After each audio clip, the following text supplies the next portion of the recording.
Students, we were talking about the decomposition reactions. So I told you that there are three types of decomposition reactions. So first we are talking about the thermal decomposition reaction.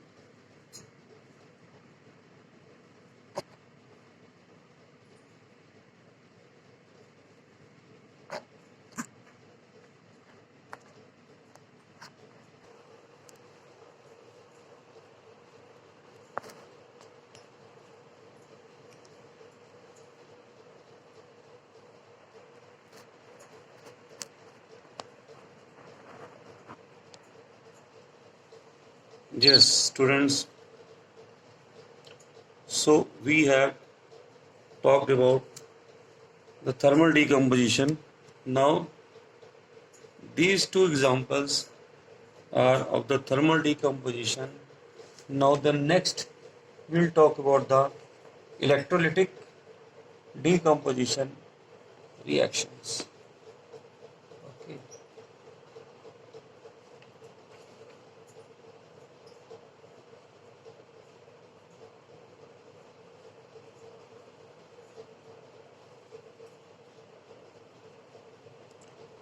Electrolytic decomposition reactions. Here we take sodium chloride. We take sodium chloride in the molten form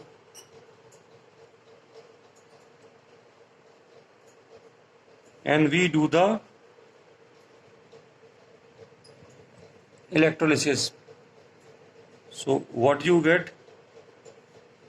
You get sodium in the solid form and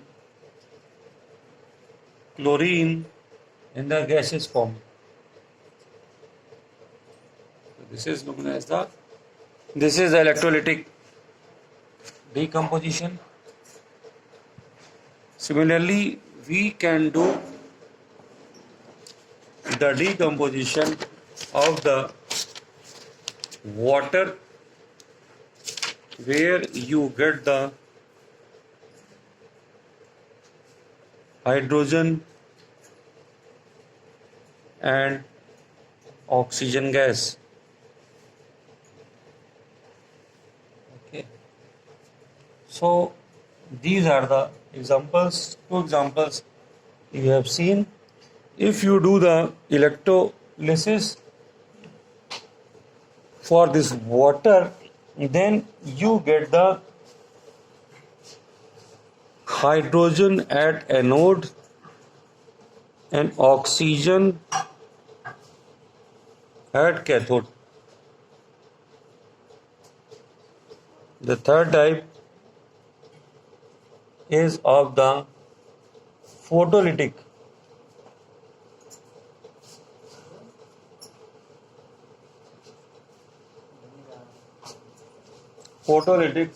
decomposition.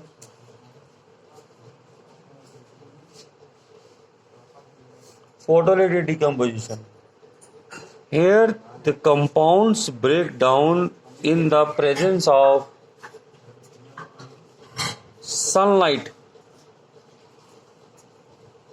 In the presence of sunlight,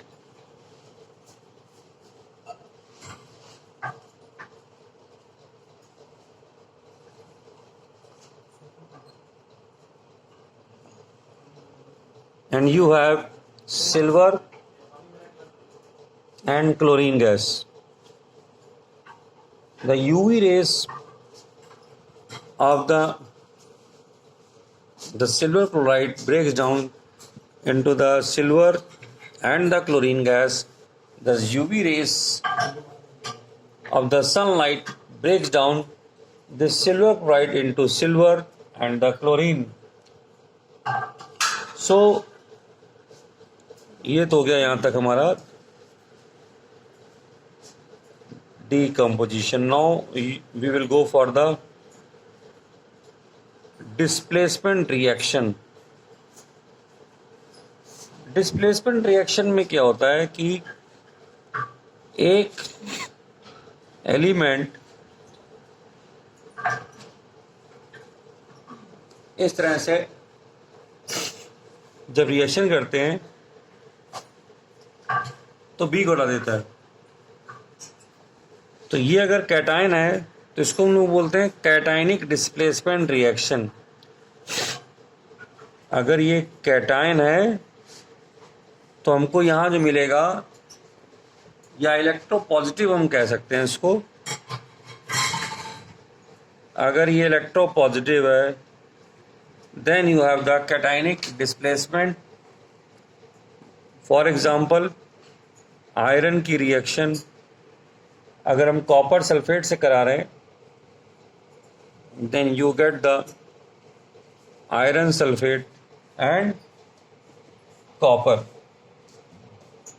तो colour यहाँ पर copper sulphate का जो colour है वो change हो जाता है। एक्चुअली कॉपर सल्फेट जो है वो ब्लू कलर का होता है और आयरन के कांटेक्ट में आने से यहाँ ग्रीन कलर का सॉल्यूशन मिलता है।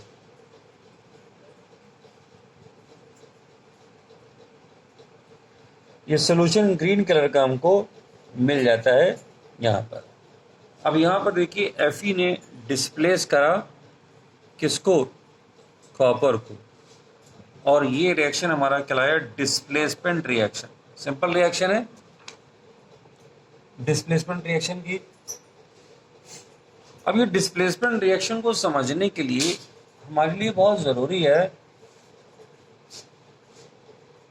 रिएक्टिविटी सीरीज को समझना।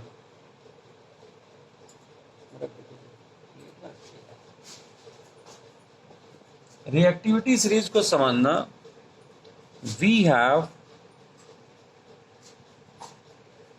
a reactivity series of metals।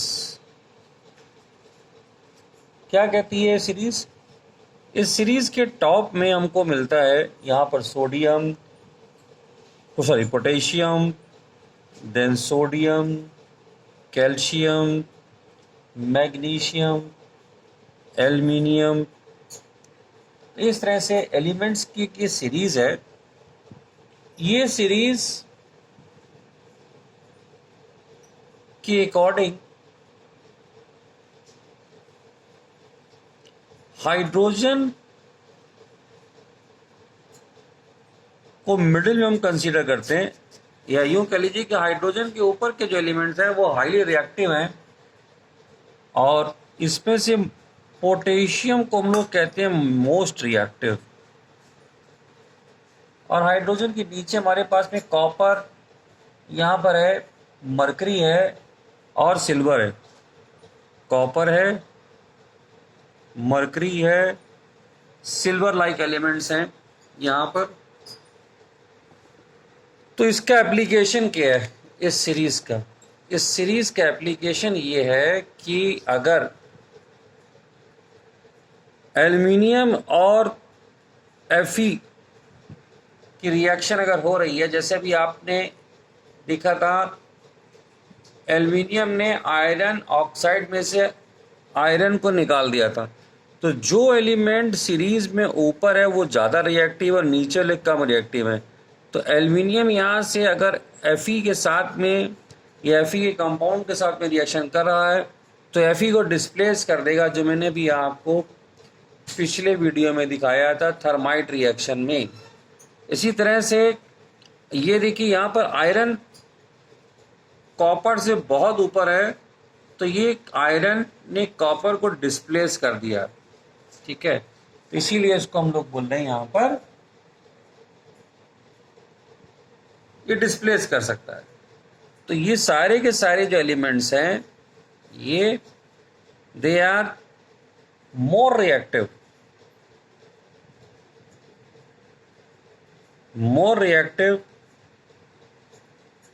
Then hydrogen, और ये जो नीचे वाले हैं they are less reactive than hydrogen. तो ये कंपाउंड कभी भी हाइड्रोजन को नहीं डिस्प्लेस कर पाएंगे, लेकिन ये आसानी से डिस्प्लेस कर सकते हैं। तो ऐसे रिएक्शंस हम देखेंगे जहाँ पर ये कंपाउंड जो है वो डिस्प्लेस कर देंगे। अब इसी के साथ में हम देखेंगे डबल डिस्प्लेसमेंट रिएक्शन।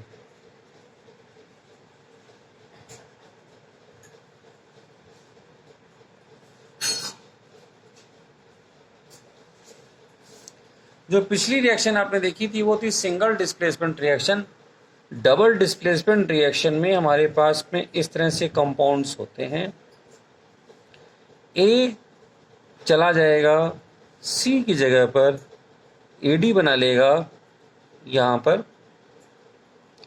तो ए ने रिप्लेस कर दिया सी को, तो सी को जाना होगा बी के साथ में और ये कंपाउंड बन जाएगा सी बी। अब कुछ रिएक्शंस हमारे पास में हैं, आइए देखते हैं उनको। डबल डिस्प्लेसमेंट की में पहले काइंड का जो सबसे आसान रिएक्शन आपको देखने के लिए मिलता है वो है न्यूट्रलाइजेशन रिएक्शन।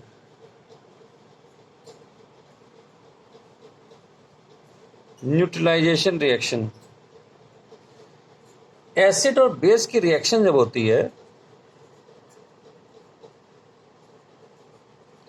एसिड और बेस की रिएक्शन में हमें क्या मिलता है, NaCl। अब NaCl के साथ में आ गया, इसने हाइड्रोजन को डिस्प्लेस कर दिया और यहां पे हमको मिल गया HOH या वाटर। HOH या वाटर हमको यहां पर मिल गया। इसी तरह से कुछ रिएक्शंस हैं जहां पे प्रेसिपिटेशन होता है। प्रेसिपिटेशन की कुछ रिएक्शंस हम देखेंगे, जैसे सोडियम सल्फेट हमारे पास में है, बेरियम क्लोराइड के साथ में रिएक्शन करेगा तो बेरियम सल्फेट का एक प्रेसिपिटेट हमको मिल जाएगा। इसको नीचे एरो बना के हम शो करते हैं कि ये प्रेसिपिटेट हमको मिल गया है और साथ में हमको मिल जाएगा NaCl। तो ये भी हमारी डबल डिस्प्लेसमेंट की रिएक्शन है। यहाँ पर सोडियम जो है वो चला गया Cl के साथ में और बेरियम आ गया सल्फेट के साथ में। तो यहाँ पर रिएक्शन को हम देख लेते हैं। यहाँ ट्वाइस NaCl लिखना पड़ेगा क्योंकि 2 Na यहाँ पर है, 2 Cl। अब ये रिएक्शन बैलेंस है। तो ये हो गई हमारी डबल डिस्प्लेसमेंट की रिएक्शन। इसी तरह से हमारे पास में ऑक्सीडेशन रिडक्शन के भी रिएक्शंस हैं।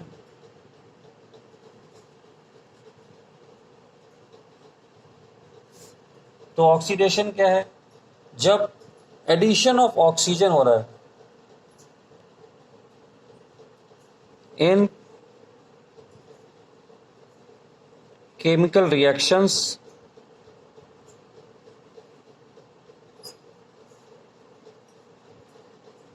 addition of oxygen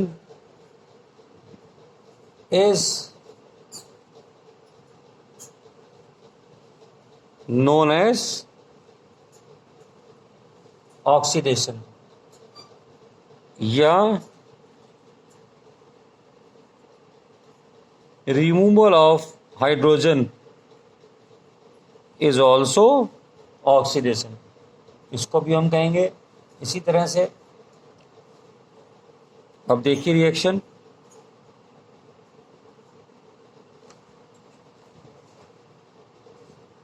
ferric oxide की रिएक्शन कार्बन मोनोऑक्साइड के साथ में अगर हो रही है तो हमको मिल रहा है Fe और CO2। अब देखिए यहाँ पर CO में क्या हो गया, ऑक्सीजन का एडिशन हो गया तो कार्बन डाइऑक्साइड का ऑक्सीडेशन हो गया। यहाँ से ऑक्सीजन खत्म हो रही है तो यहाँ पर ये जो है इसका हो रहा है रिडक्शन, इसका हो गया रिडक्शन। ठीक है, इसी तरह से हम अगर एक रिएक्शन देखें H2S SO2, यहाँ रह गया सल्फर, ये हो गया हाइड्रोजन, तो यहां से हाइड्रोजन निकल गई तो ये हो गया हमारा ऑक्सीडेशन, और यहां पर SO2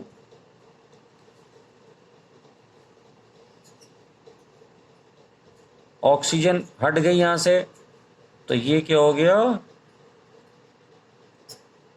रिडक्शन।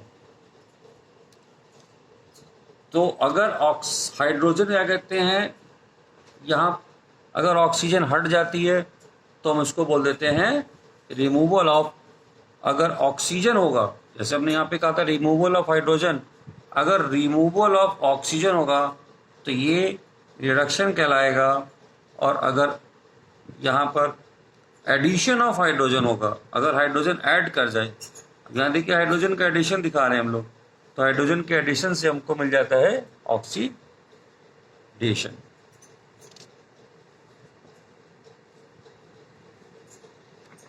ऑक्सीडेशन रिडक्शन की जो रिएक्शंस हैं, यहाँ पर हम लोग, जैसे जिंक है, अगर कॉपर सल्फेट से रिएक्शन करता है तो ये बनाता है जिंक सल्फेट और कॉपर। अगर इसको आयनिक फॉर्म में लिखें तो ये कॉपर 2 हो जाता है, ये जिंक 2 हो जाता है। हाफ रिएक्शन में बदलने पर जिंक चला गया, जिंक बदल गया जिंक +2 में। इस रिएक्शन को अगर बैलेंस करना हो, यहाँ +2 चार्ज है तो 2 इलेक्ट्रॉन हम लोग यहाँ पर डाल देते हैं। कॉपर +2 बदल रहा है कॉपर में, तो ये 2 इलेक्ट्रॉन यहाँ ले लेते हैं। तो हमने यहाँ 2 हाफ रिएक्शन बना लिए। पहले तो इसको कन्वर्ट किया हमने आयनिक फॉर्म में। क्या करते हैं, क्योंकि सल्फेट पे -2 चार्ज होता है, इसको हटाने से ये +2 बन जाता है। तो यहाँ से हम ये कहते हैं कि अगर हाइड्रोजन निकल रहे हैं, इलेक्ट्रॉन निकल रहे हैं, तो यहाँ क्या हो रहा है, ऑक्सीडेशन, और यहाँ क्या हो रहा है, रिडक्शन।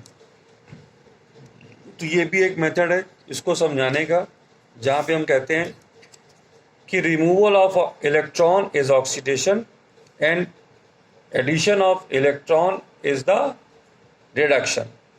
तो ऑक्सीडेशन के 3 तरीके हो गए। अगर हम ऑक्सीडेशन को कहना चाहते हैं, क्या होता है इसमें, एडिशन ऑफ ऑक्सीजन